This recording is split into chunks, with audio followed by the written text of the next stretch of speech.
नमस्कार दोस्तों, स्वागत है आप सभी का हमारे प्रोग्राम जिंदगी बने आसान में। दोस्तों, हमारी सीरीज चल रही है होलिस्टिक वेलबींग के ऊपर। हमने जाना है अभी तक कि अगर हमें अपने वात, पित्त और कफ इन तीनों का बैलेंस रहेगा आपके शरीर में तो आप हमेशा स्वस्थ रह सकते हैं। आइए जानते हैं करमजीत सिस्टर से कि किस तरह से उसका बैलेंस क्रिएट करें। ओम शांति sister, welcome to our show. ओम शांति।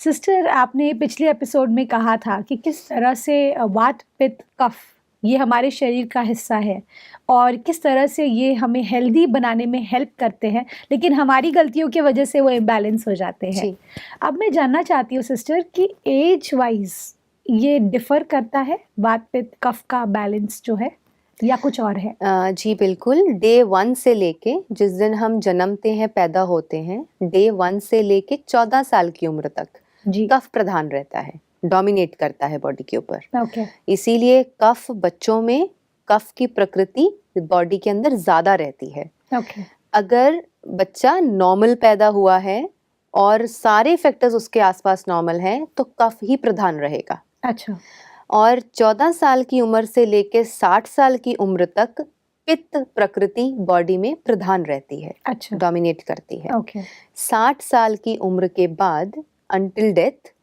वात की प्रकृति बॉडी में प्रभाव ज्यादा रहता है, ओके, उसके प्रधान में रहती है। तो ओके, इस तरह से कफ, पित्त, वात, वैसे भी देखिए उनका इट इज केपीटी, कफ पित्त वात, केपीवी आता है।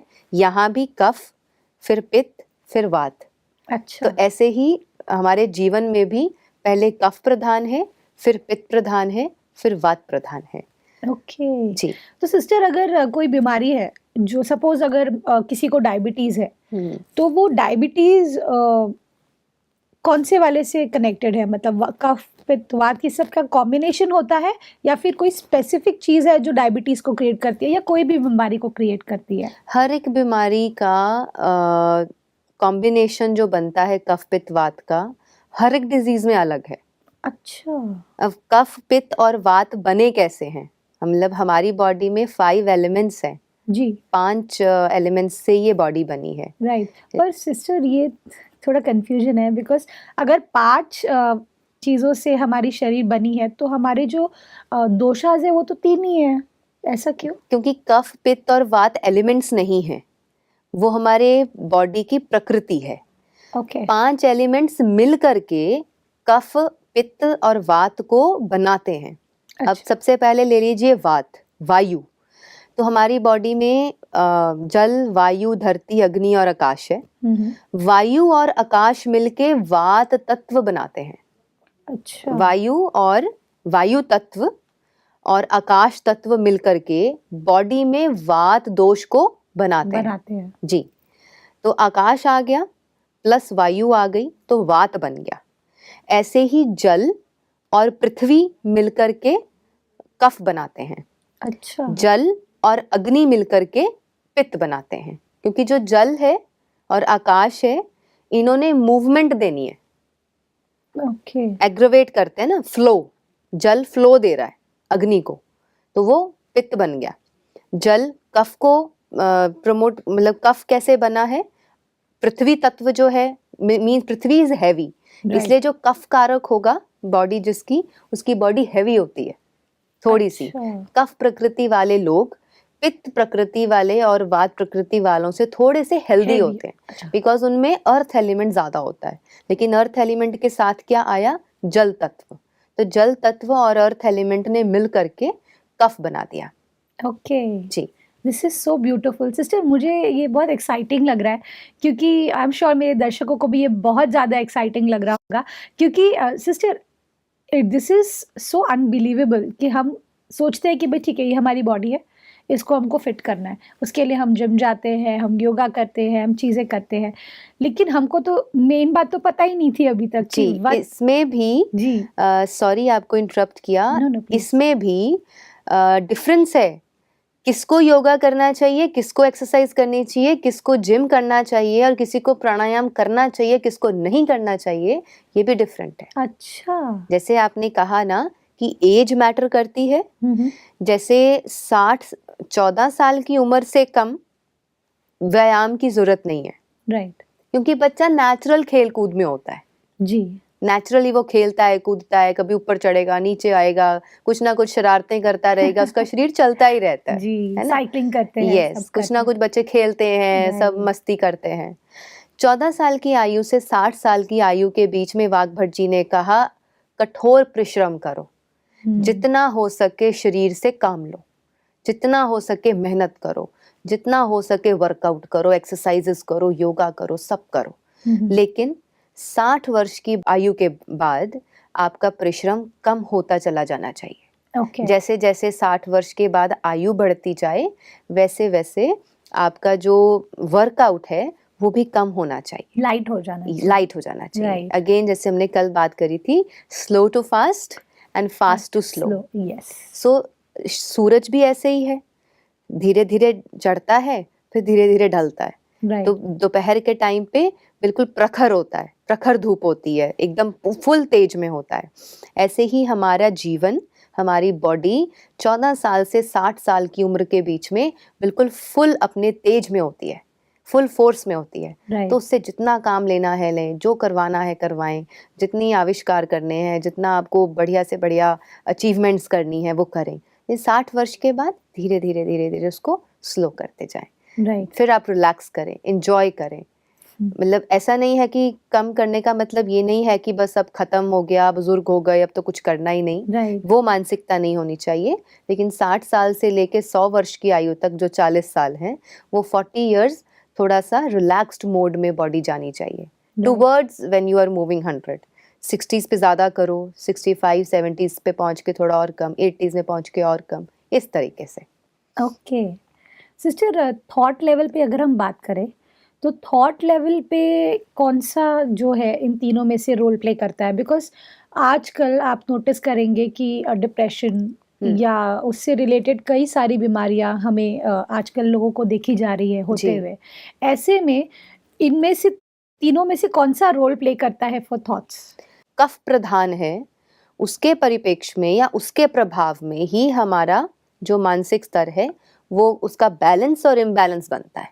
ओके, तो मतलब कफ जो आप कह रहे हैं वो जो हमें सर्दी होती है वो वाला कफ है ये? नहीं नहीं, हमने कफ, पित्त और वात को जो डिस्कस किया, हाँ जी। कफा वो है खांसी, COUGH, कफ। राइट। वो है खांसी जो हमें आती है, Right. बलगम बनती है। इधर it is a dry cough या वो बलगमी कफ होता है। राइट। लेकिन कफा जो है वो पूरी बॉडी में है। ये त्रिदोषाज हैं, कफ, अच्छा। पित्त और वात, ये 3 दोषाज हैं, पूरी बॉडी के अंदर हैं। तो मतलब कफा इज डिफरेंट और कफ इज डिफरेंट। यस, समझा। कफा के बिगड़ने से एक स्थिति पैदा होती है कि आपको साइनस, सर्दी, खांसी, जुकाम होता है। अच्छा। वो कफा के बिगड़ने से होता है ओके, ना। मतलब ये एक बीमारी है एक तरीके की। बीमारी नहीं है, it's a condition, okay. It's only a condition. लेकिन अगर इस छोटी सी कंडीशन को आप मेडिसिन लेकर के सप्रेस करते हैं, then you give rise to the disease. फिर आप बीमारी को जन्म देते हैं। खांसी होना बीमारी नहीं है, खांसी को सप्रेस करके दमा हो जाना वो बीमारी वो है। बीमारी। एज़मा हो जाना वो बीमारी है। मतलब दीदी आप कहना चाह रहे कि हम ही अपनी खुद की प्रॉब्लम्स क्रिएट कर रहे होते हैं ना बॉडी के अंदर में बाय Yes. Having medicines. या ओके। By doing suppressions. अच्छा। सप्रेस नहीं करेंगे, अगर मान लीजिए आपको कफ हुआ है, खांसी हुई है या थोड़ा सा नज़ला ज़ुकाम हुआ है, आप उसमें एक काढ़ा बना के पी लेते हैं, उससे सप्रेशन नहीं होने वाला। Right. It's just mixture of कुछ जड़ी बूटियां हैं। जी। आपने 2-3 चीज़ें ली, अजवाइन ले ली, सौंफ ले ली, आपने थोड़ा सा उसमें इलायची डाल दी, तुलसी ले ली, अदरक डाल दिया, इससे कोई सप्रेशन नहीं होने वाला। वो कफ की स्थिति में सिर्फ आपको एक हीट प्रोड्यूस करेगा, बॉडी में हीट देगा, गर्माइश देगा, ओके। That's it. तो आपको अच्छा लगेगा। जाना कफ ने अपने टाइम पर ही है, लेकिन आपको काढ़ा लेने से थोड़ा सा वार्मथ महसूस होगी, अच्छा महसूस होगा। लेकिन अगर आप उसको मेडिसिन लेकर के सप्रेस करने की कोशिश करते हैं, जी। Then you give rise to the diseases like pneumonia, we give rise to the diseases like TB, like asthma. फिर उन सारी चीज़ों को हम जन्म दे देते हैं। Okay. And we never knew कि हम ये छोटी छोटी कंडीशंस जो आ रही थी, वो तो कफ, पित्त और वात के इम्बैलेंस से आ रही थी, नेचुरली आ रही थी। तो हमने उसको होने नहीं दिया, कफ बढ़ गया मान लीजिए बॉडी में, तो वो आपको खांसी लगा देगा या आपको कोल्ड कर देगा। आपका जो कोल्ड है वो बहकर निकल जाएगा, निकल गया मतलब कफ शांत हो गया, कफ Right. सम हो गया, कम हो जाएगा अपने आप। लेकिन हमने क्या किया, उसको बहने नहीं दिया, हमने उसको रोक दिया जी। कि रुक जा वहीं पे, फिर वो अंदर एक्यूमुलेट होगा, अंदर एक्यूमुलेट होकर के बड़ी बीमारी को जन्म देगा। So true. So this sister is what यहाँ पर happens. बिल्कुल। सिस्टर एक और चीज़ मैंने नोटिस किया है, कई लोगों को ना बहुत मतलब 12 महीने सर्दी रहती है। जी मतलब उनको बहुत ही तकलीफ में रहते हैं, बिकॉज थोड़े दिनों के लिए भी हमें सर्दी होती है तो हमें अच्छा नहीं लगता, हमें कुछ करने का बिल्कुल। मन नहीं करता। हमारे दर्शकों में कुछ ऐसे भी लोग होंगे जिनको परमानेंट सर्दी रहती Yes. है, उनके लिए आपका क्या उनको कहना है? 12 मंथ साइनस की प्रॉब्लम रहती है, दैट इज Okay. साइनस। यहाँ पे Okay. एक साइनस नाड़ी होती है, साइनस होने की वजह से उनको 12 मंथ्स लगातार गर्मियों में भी सर्दी होती है। ओके। जब कनक कटाई का काम चलता है उनको उससे एलर्जी हो जाएगी, उनको तब भी स्नीजिंग होगी, तब भी कोल्ड हो जाएगा, एलर्जिक महसूस करते हैं वो खुद को, जी। एलर्जिक रिएक्शंस होते हैं। तो ऐसे उसमें कफ को बैलेंस करना बहुत ज़रूरी है, और कफ को बैलेंस करने के लिए सबसे अच्छा माना जाता है तेल को। अच्छा। जी, तेल, ऑयल हो गया, ऑयल आप जितना ऑयल का प्रयोग करेंगे, जितना आप गुड़ का प्रयोग करेंगे, गुड़ जो है वो भी कफ को बैलेंस रखता है। अच्छा। थोड़ी सी ऑयल की मात्रा, थोड़ा सा गुड़ की मात्रा, गुड़ सबसे ज़्यादा काम करता है कफ को बैलेंस करने के लिए। ओके। आपका कफ हमेशा बैलेंस रहेगा। देसी घी पित्त को बैलेंस करता है ऑलवेज। ऑयल जो है वो वात को भी बैलेंस करता है। तो ज़्यादातर अगर आप गुड़ का प्रयोग करते हैं, उसमें फास्फोरस होता है, वो अल्कलाइन होता है, तो गुड़ का अगर प्रयोग करते हैं तो तब भी आपका जो कफ है वो शांत रहता है। How beautiful. Yeah. सिस्टर, मतलब आपकी बातों से जो मैं समझ पा रही हूँ वो ये समझ पा रही हूँ कि हमारे इंडियन किचन के अंदर में सभी इलाज औषधियाँ हैं, ऑलरेडी है, ऑलरेडी है। और हम खुद रियलाइज नहीं कर पाते। कई जी। बार सिस्टर एक और चीज़ मैंने सुनी है पहले कि जो भोजन भी जिस तरह का इंडियन स्टाइल का भोजन है, जिसमें कई बार जीरा पड़ता है, हल्दी पड़ता है, ऑल दीज आर मेडिसिन, जैसा मैं Yes. आपसे अभी सीख पा ऑल रही आर हूँ। मेडिसिन्स। सो आई थिंक ये जो आप बात कह रहे हैं कि किचन में ये जो छोटी छोटी चीज़ें हैं जो हमें हेल्प कर सकती है हेल्दी होने के लिए, वो आप हमारे से शेयर कर सकते हैं कि कौन से ऐसे जो सामग्री है वो हमें हेल्दी बना सकते हैं? अब देखिए, सिंपल सी एग्जांपल ले लेते हैं। हर किसी के घर में तेल यूज़ होता है, Right. कुकिंग ऑयल यूज़ होता है कुकिंग के लिए। अब जिसकी बॉडी में एसिडिक है, जिसकी बॉडी बहुत ज़्यादा उनको एसिडिटी फील होती है, या बर्प्स आते हैं, या उनको बहुत गर्मी महसूस होती है, अगर ऐसा व्यक्ति ज़्यादा ऑयली खाना खाएगा तो उसका पित्त और बढ़ेगा, उसको अच्छा। गर्मी और फील होगी। लेकिन कफ प्रकृति वाला और वात प्रकृति वाला अगर ऑयल की इनटेक लेगा तो उसके लिए ज़्यादा प्रॉब्लमेटिक नहीं है, उनके लिए अच्छा है। वात वाले के लिए बहुत अच्छा। खाना खाने के बाद गुड़ ले लिया तो कफ वाले के लिए बहुत अच्छा। गुड़ कफ को सम रखता है, ऑयल वात को सम रखता है, और देसी घी वो पित्त को सम रखता है। तो गाय का देसी घी, एक्चुअली देसी काऊ का जो देसी घी है वो एक्चुअली कफ पित्त वात तीनों को ही सम रखता है। अच्छा। लेकिन सबसे ज्यादा पित्त को शांत रखने में वो कारगर है। जी, तो ऐसे ही हमारे जो जितने भी किचन में यूज होने वाले मसाले हैं, although it's a Greek word given, जो मसाले वो हमारे ग्रंथों में ये नाम नहीं था, मसाले नाम हमें विदेश से मिला है। अच्छा। तो जो मसाले हम किचन में आज नॉर्मल भाषा में सब मसाला वर्ड ही यूज़ करते हैं, तो उनको जब हम अपने किचन में अपने भोजन में यूज़ करते हैं तो हर एक चीज़ को यूज़ करने का अपना एक इम्पोर्टेंस है। अब आपने तड़का लगाया, तड़के में जब आप जीरा डाल रहे हैं तो जीरा ठंडा है, सौंफ वो भी ठंडी है, लेकिन उसमें जब आप अजवाइन डाल रहे हैं तो वो पित्तनाशक है, हींग डाल रहे हैं तो वो पित्तनाशक है। तो हींग और अजवाइन और जीरा जब इसको हम डाल रहे हैं, ज़्यादातर दोपहर में यूज़ करें। रात के भोजन में ज़्यादा अजवाइन और हींग जीरा उसको ना यूज़ करें, क्योंकि रात को वायु बॉडी में ज़्यादा है तो पित्त भी चाहिए, तो पित्त का नाश नहीं करना। दोपहर में पित्त ज़्यादा है, पित्त का नाश करना है, तो दोपहर में आप अपने खाने में अच्छे से उसका छौंका लगा सकते हैं, छौंक लगा सकते हैं। तो मॉर्निंग का टाइम है, मक्खन ज़्यादा लीजिए।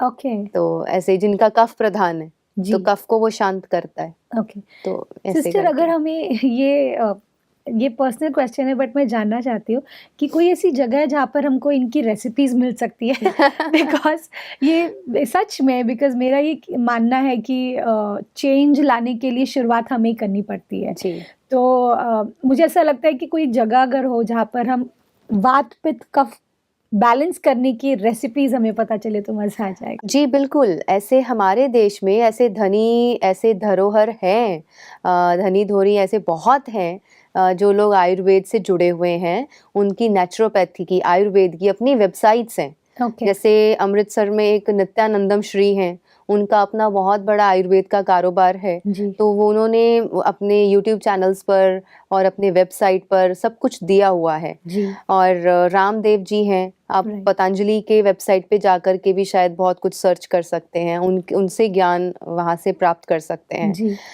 फिर राजीव दीक्षित जी की भी शायद कुछ वेबसाइट्स होंगी, उनका भी जो सोर्स है, जो मटेरियल है, उससे आप ये चीज़ें उठा सकते हैं। बिल्कुल। तो मैंने भी वाग्भट, अष्टांग हृदयम, वाग्भट जी का जो आयुर्वेद है, निघंटू है, राजीव दीक्षित जी हैं, इन सभी के सोर्सेज को लेकर के ही ये सारी चीज़ें आपसे शेयर कर रही हूँ। जी। क्योंकि हमारे जितने भी ग्रंथ हैं, they are the original source. Right. उससे निकाल करके पब्लिक को कैसे देना है, ये आपकी प्रेजेंटेशन है। बिल्कुल। तो इवन आई एम ट्राइंग, मेरे अपने वेबसाइट पे भी मैं कोशिश कर रही हूँ कि इन सबको सेग्रीगेट करके वेल प्लान्ड मैनर से डाल दिया जाए, कि जी। कोई भी उस पे जाए और चेक कर ले कि वात इंक्रीज करने वाले ये फूड्स हैं, रिड्यूस करने वाले ये फूड्स हैं। राइट। ऐसे ही पित्त के लिए, ऐसे ही कफ के लिए।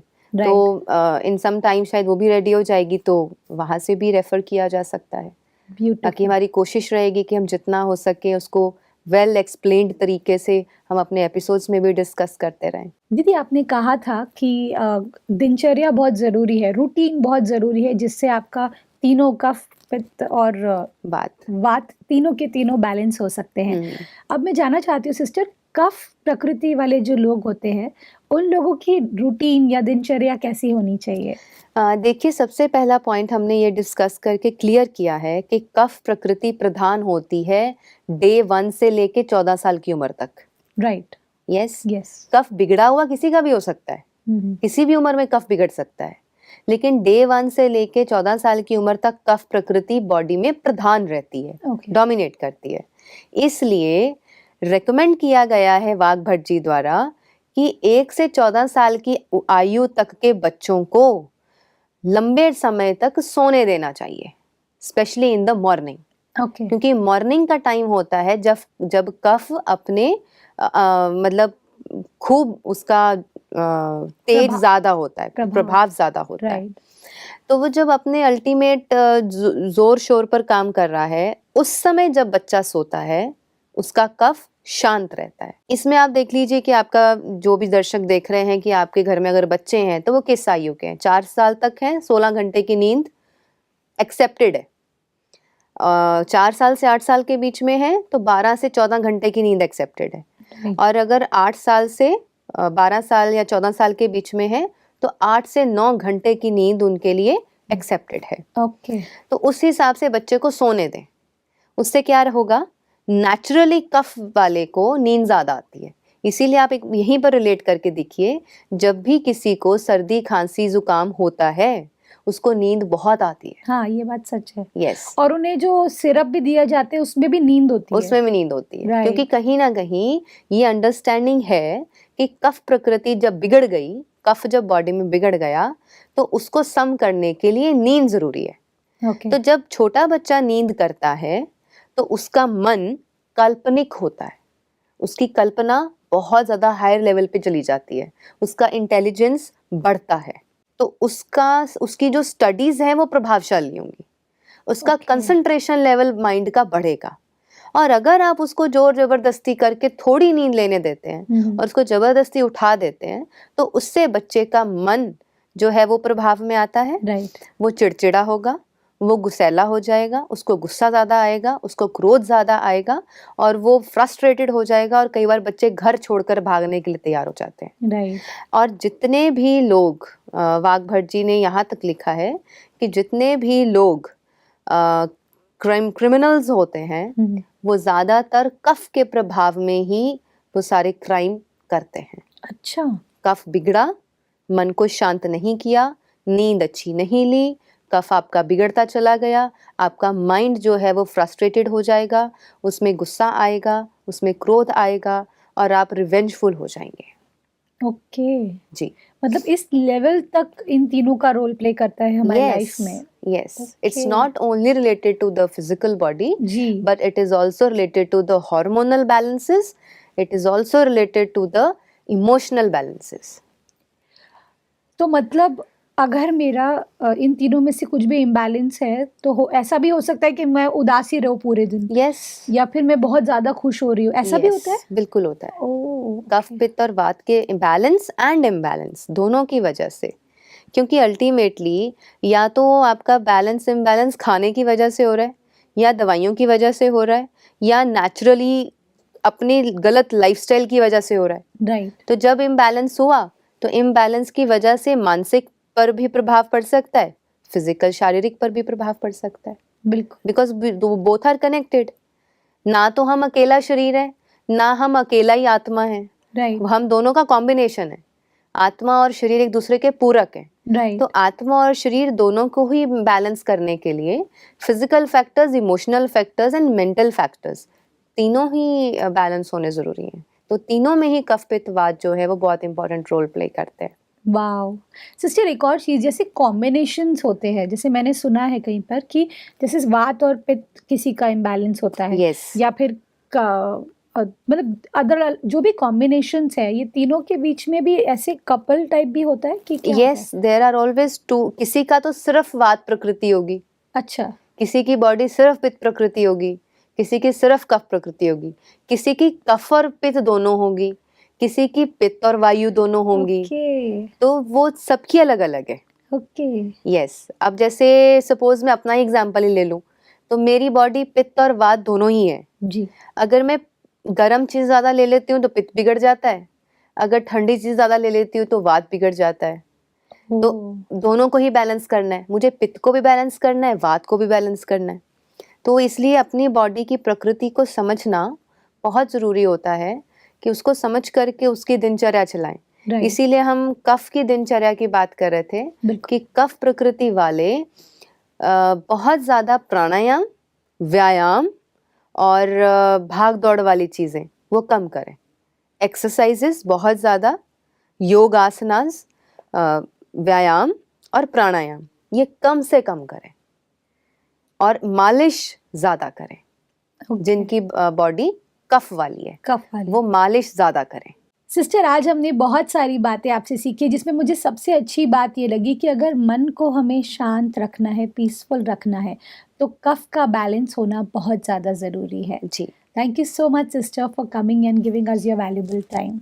ओम शांति। ओम शांति। दोस्तों, आज के एपिसोड में हमने जाना कि अगर हमें अपने मन को शांत रखना है तो हमें अपने कफ पर ध्यान देने की ज़रूरत है। हमने एक और चीज़ जाना कि जो छोटे छोटे बच्चे होते हैं, उन्हें सुबह के वक्त अगर आप ठीक से सोने दें तो उनका कफ जो है वो टोटली बैलेंस हो जाएगा।